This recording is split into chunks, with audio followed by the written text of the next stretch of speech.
Finally আমরা পৌঁছে গেছি এলিফ্যান্ট ফলসের একদম সামনে। এই যে টিকিট কাউন্টার, টিকিট কাটলাম আমরা পার হেড 100 টাকা করে এবং আমরা ঢুকতে চলেছি এলিফ্যান্ট ফলসে।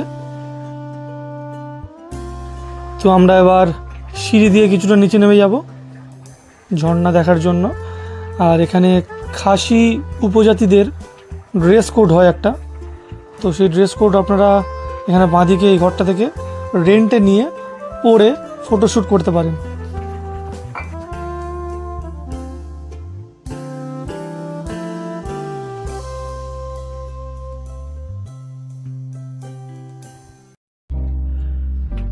এটা শহর থেকে প্রায় 12 কিলোমিটার দূরে অবস্থিত।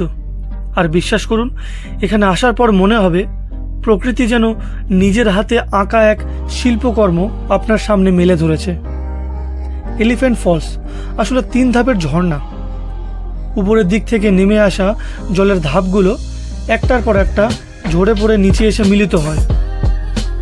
প্রতিটি ধাপের রূপ আলাদা, আর নিচের ধাপে এসে জলপ্রপাতের গর্জন একেবারেই মন কাড়া। এই নামটার একটা মজার ইতিহাস আছে। একসময় ঝর্ণার পাশে একটা বড় হাতির মতো দেখতে পাথর ছিল, তাই ব্রিটিশরা নাম দেয় এলিফ্যান্ট ফলস। যদিও ভূমিকম্পের ফলে সে পাথরটা ভেঙে গেছে, কিন্তু নামটা রয়ে গেছে। এখানে এসে আপনারা প্রকৃতির সৌন্দর্যই উপভোগ করবেন তা নয়, তার সঙ্গে দারুণ কিছু ছবি তোলারও সুযোগ পাবেন। চারপাশের পাহাড়ি বাতাস, পাখির ডাক আর ঝর্ণার টুপটাপ শব্দ সব মিলিয়ে একেবারে অন্যরকম অনুভূতি। দেখুন তো কত শক্তি আর সৌন্দর্য একসাথে মিশে আছে এই ঝর্ণার মধ্যে। তাই যদি শিলংয়ে ঘুরতে আসেন তবে অবশ্যই এলিফ্যান্ট ফলস আপনাদের ভ্রমণ তালিকায় রাখুন। এটা সত্যি একেবারে অন্যরকম, মানে জীবনের দেখার মতো একটা জায়গা।